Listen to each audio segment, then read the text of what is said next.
CWRC ಮತ್ತು CWMA ಕೊಟ್ಟಂಥ ಆದೇಶವನ್ನು ಖಂಡಿಸಿ ಮಂಡ್ಯದಲ್ಲಿ ಹೋರಾಟಗಳು ಹೆಚ್ಚಾಗ್ತಾ ಇರುವಂಥದ್ದು. ಈಗಲೂ ಕೂಡ ಸಂಜೆ ವೃತ್ತದಲ್ಲಿ ಪ್ರತಿಭಟನೆಗಳು ಆರಂಭ ಆಗಿರುವಂಥದ್ದು.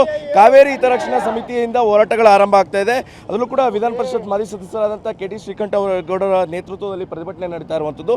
ರಾಜ್ಯ ಒಂದು ರೀತಿಯಲ್ಲಿ ಸಂಕಷ್ಟದಲ್ಲಿದೆ. ಇಂಥ ಸಂದರ್ಭದಲ್ಲಿ ತಮಿಳುನಾಡಿಗೆ ನೀರರಿಸುವುದು ಹೇಗೆ ಅನ್ನುವಂಥ ನಿಟ್ಟಿನಲ್ಲಿ ಈ ಒಂದು ಹೋರಾಟಗಳು ಆರಂಭ ಆಗ್ತಾ ಇದೆ. ಈಗ ನಮ್ಮ ಜೊತೆ KT ಶ್ರೀಕಂಠಗೌಡರು ಇದ್ದಾರೆ, ಅವ್ರನ್ನೇ ಮಾತಾಡಿಸ್ತಾ ಹೋಗ್ತೇನೆ. ಸರ್, ಪದೇ ಪದೇ ರಾಜ್ಯಕ್ಕೆ ಅನ್ಯಾಯ ಆಗ್ತಾ ಇದೆ, ಎಲ್ಲಿ ವಿಫಲ ಆಗ್ತಾ ಇದೀವಿ ಸರ್ ವಾದ ಮಂಡಿಸೋದ್ರಲ್ಲಿ ಅಂತ? ಸರ್ಕಾರ ನೀರಾವರಿ ಮತ್ತು ಕೃಷಿ ಇಲಾಖೆ ಅಧಿಕಾರಿಗಳಿಂದ ವಾಸ್ತವಿಕ ಪರಿಸ್ಥಿತಿಯ ಅಧ್ಯಯನ ನಡೆಸ್ತೆ ಮತ್ತು ಆ ವರದಿಯನ್ನು ನಿರ್ವಹಣಾ ಮಂಡಳಿ ಮತ್ತು ಪ್ರಾಧಿಕಾರದ ಮುಂದೆ ಮಂಡಿಸ್ತೆ ನಮಗೆ ಅನ್ಯಾಯ ಆಗಿದೆ. ನಮ್ಮ ಬೆಳೆಗಳು ಒಣಗಿ ನಿಂತಿದ್ದಾವೆ, ಕುಡಿಲಿಕ್ಕೆ ನೀರಿನ ಹಾಹಾಕಾರ ಇದೆ. ಬರಗಾಲ ಅಂತೇಳಿ ಘೋಷಣೆ ಮಾಡ್ತಾರೆ, ಬೆಳೆಗಳನ್ನು ಹಾಕಬೇಡಿ ಅಂತಾರೆ. ತಮಿಳುನಾಡಿನ 3ನೇ ಬೆಳೆಗೆ ನೀರು ಕೊಡಲಿಕ್ಕೆ ತಯಾರಿದ್ದಾರೆ ಇವರು. ಈ ಹಿಂದೆ 4 TMC ನೀರನ್ನು ಹರಿಸಿದ್ದೇವೆ. ಈಗ ನಿರಂತರವಾಗಿ ಪ್ರತಿದಿನ 12,000 ಕ್ಯೂಸೆಕ್ಸು 16 TMC ನೀರನ್ನು ಹರಿಸ್ಬೇಕು ಅಂದ್ರೆ ಅರ್ಥ ಏನು? ಎಲ್ಲಿಂದ ತರೋಣ? ನಮ್ಮ ಬರಗಾಲ, ನೀವು 2 ಬೆಳೆ ಬೆಳೆದಿದ್ರಿ, ನಾವು 1 ಬೆಳೆನೂ ಬೆಳೆಯಲಿಕ್ಕೆ ಸಾಧ್ಯ ಆಗಿಲ್ಲ, ಬೆಳೆನೇ ಹಾಕೋಕ್ಕೆ ಸಾಧ್ಯ ಆಗಲಿಲ್ಲ.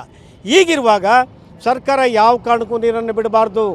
ನಮ್ಮ ವಸ್ತುಸ್ಥಿತಿಯನ್ನು ಸುಪ್ರೀಂ ಕೋರ್ಟ್ ಮೂಲಕ ಸರ್ಕಾರಕ್ಕೆ ಮನದಟ್ಕೊಂಡು ಮಾಡಬೇಕಂತ ಕೆಲಸವನ್ನು ಸರ್ಕಾರ ಕೂಡಲೇ ಕೈಗೆತ್ಕೊಳ್ಬೇಕು ಅಂತೇಳಿ ಆಗ್ರಹಿಸ್ತೇವೆ. ಈ ಮುಂಚೆ ಸುಪ್ರೀಂ ಕೋರ್ಟಲ್ಲಿ ಇದ್ದಾಗಲೂ ಅನ್ಯಾಯ ಆಗ್ತಿತ್ತು, ಪ್ರಾಧಿಕಾರ ರಚನೆ ಆಯಿತು, ಪ್ರಾಧಿಕಾರದಿಂದನಾದರೂ ನಮಗೆ ನ್ಯಾಯ ಸಿಗುತ್ತೆ ಅಂದ್ಕೊಂಡಿದ್ವಿ, ಅಲ್ಲೂ ಕೂಡ ಹಿನ್ನಡೆ ಆಗ್ತಾ ಇರುವಂಥದ್ದು. ಇದಕ್ಕೆ ಕಾರಣ ನಮ್ಮ ಸರ್ಕಾರ ಈ ಕಾವೇರಿ ಸಮಸ್ಯೆ ಬಗ್ಗೆ ಗಮನ ಕೊಡ್ತಾ ಇಲ್ಲ. ಅದಕ್ಕೆ ಒಂದು ಪ್ರತ್ಯೇಕವಾದ ಸಮಿತಿ ಮತ್ತು ಮಂಡಳಿಯನ್ನು ಮಾಡಬೇಕು. ಅವ್ರು ನಿರಂತರವಾಗಿ ಅದನ್ನ ಫಾಲೋಅಪ್ ಮಾಡುವಂಗೆ ನೋಡ್ಕೊಳ್ಬೇಕು. ನಿರಂತರವಾದ ಮಾಹಿತಿಯನ್ನು ಆ ನಿರ್ವಹಣಾ ಮಂಡಳಿ ಮತ್ತು ಪ್ರಾಧಿಕಾರಕ್ಕೆ ಕೊಡುವ ಹಾಗೆ ನೋಡ್ಕೊಳ್ಬೇಕು. ಈ ಕಡೆ ಗಮನ ಹರಿಸದೆ ಆ ಸಂಪುಟ ರಚನೆ ಖಾತೆ ಹಂಚಿಕೆಯಲ್ಲಿ ಕೂತಿದ್ದಾರೆ.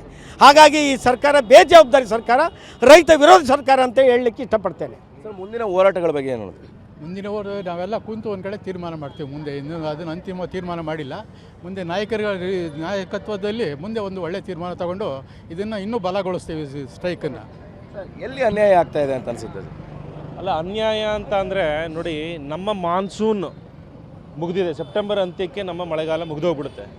ಮಳೆ ಕೊರತೆ ನಮಗೆ 67% ಮಳೆ ಕೊರತೆ ಆಗಿದೆ. ಆದರೆ ತಮಿಳುನಾಡಿಗೆ ಮಾನ್ಸೂನ್ ಶುರು ಆಗ್ತದೆ, ಇನ್ನು ಮಳೆ ಬರ್ತದೆ.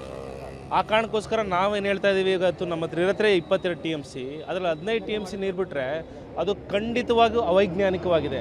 ನಮಗೆ ಕುಡಿಯೋಕ್ಕೆ ನೀರು, ಬೆಳೆಗೆ ನೀರು ಇಲ್ಲದೇ ಕಾರಣ ನಾವು ನೀರು ಬಿಡೋಕ್ಕೆ ಸಾಧ್ಯನೇ ಇಲ್ಲ.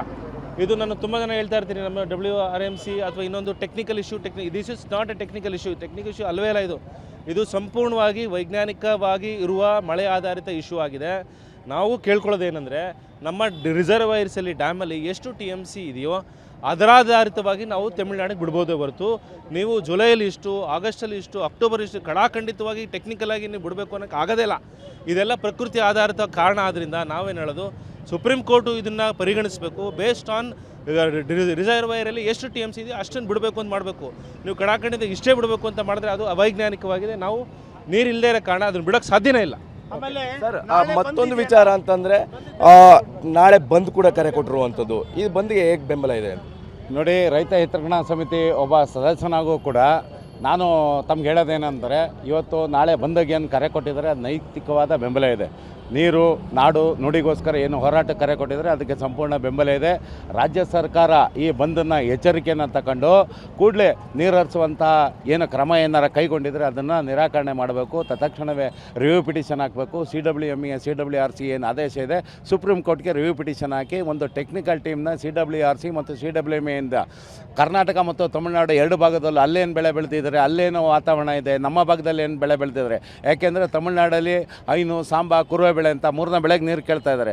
ಇವತ್ತು ನಮಗೆ ಮುಂಗಾರು ಏನಾಗಿದೆ ಅದೆಲ್ಲ ಮುಗಿದೋಗಂತ ಕ್ಷೀಣಿಸ್ತಾ ಇದೆ. ಅವ್ರಿಗೆ ಹಿಂಗಾರು ಶುರು ಆಗುತ್ತೆ. ಈಗ ವಯನಾಡು ಮತ್ತು ಮಡಿಕೇರಿ ಪ್ರಾಂತದಲ್ಲಿ ಬೀಳೋಂಥದ್ದು ನಮಗೆ ಕ್ಷೀಣ ಆಗ್ಬಿಟ್ಟಿದೆ.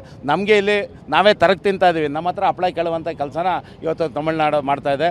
ದಯವಿಟ್ಟು ಮೇಕೆದಾಟು ಏನಿದೆ ಅದು ಬೇಗ ಚಾಲನೆ ಆಗಬೇಕು ಅಂಥೇಳಿ ನಾನು ಒತ್ತಾಯ ಮಾಡ್ತೀನಿ. ಇವಿಷ್ಟು ಹೋರಾಟಗಾರರ ಮಾತುಗಳಾಗಿರುವಂಥದ್ದು. ಯಾವುದೇ ಕಾರಣಕ್ಕೂ ನೀರನ್ನು ಬಿಡಬಾರ್ದು, ಇಂಥ ನಿರ್ಧಾರವನ್ನು ಕೈಗೊಂಡ್ರೆ ನಾವು ಮತ್ತೆ ಹೋರಾಟವನ್ನು ಮತ್ತೆ ಹೆಚ್ಚು ಮಾಡ್ತೇವೆ ಅನ್ನುವಂಥ ನಿಟ್ಟಿನಲ್ಲಿ ಮಾತುಗಳನ್ನ ಹೇಳ್ತಾ ಇರುವಂಥದ್ದು. ಕ್ಯಾಮ್ರಾ ಪರ್ಸನ್ ಗುರುರಾಜ್ ಜೊತೆ ದಿಲೀಪ್ ಚೌಡರಿ, TV9 ಮಂಡ್ಯ.